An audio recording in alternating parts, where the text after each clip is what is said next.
எதுவரை தௌபா? ஒன்று, அவன் மரணிக்கும் வரை. இரண்டாவது, அவனுக்கு சூரியன் உலகத்தில் மேற்கில் இருந்து உதிக்கும் வரை தௌபாவின் வாசல் மூடப்படாது. ஆனால் யா அஹி யா உக்தி, என் சகோதர சகோதரியே, தௌபா செய்வதற்கு அல்லாஹ் வாய்ப்பு கொடுப்பானா? யாருக்கு தெரியும் என் மரணம் எப்போது ஏற்படும் என்று?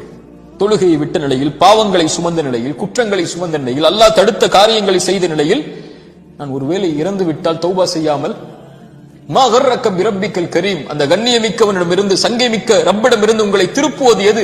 நாளை மறுமையில் அவனை எதோடு நீங்கள் சந்திக்க போகிறீர்கள்? அந்த கண்ணியமிக்கவனை எந்த பாவத்தோடு, குற்றத்தை சுமந்த நிலையில் அல்லாஹ்வை பார்க்க போகிறீர்கள்? அந்த பாவத்திலிருந்து முழுவதுமாக விலகி அல்லாஹ்விடத்திலே தௌபாவின் மூலமாக அணுகி இருந்தால் சுத்தமான நிலையில் ரப்பை பார்ப்பீர்கள். தௌபா செய்யாமல் அல்லாஹ் உங்களுக்கு மரணத்தை கொடுத்திருந்தால் எந்த நிலையில் ரப்பை சந்திப்பீர்கள்? யாருக்கு முன்னால் அந்த பாவத்தை செய்கிறீர்கள்?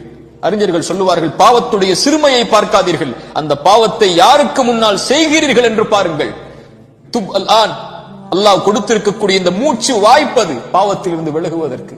அல்லாஹ்வை நோக்கி திரும்பி வாருங்கள். அல்லாஹ்வை நோக்கி திரும்பி வந்தால், நீங்கள் ஒரு முழம் வந்தால் ஒரு ஜான் வருகிறார், ஒரு ஜான் வந்தால் ஒரு முழம் வருகிறார், ஒரு முழம் வந்தால் 2 கரமளவு, நடந்து வந்தால் விரைந்து வருகிறான், அல்லாஹ் ஏற்றுக்கொள்கிறார்.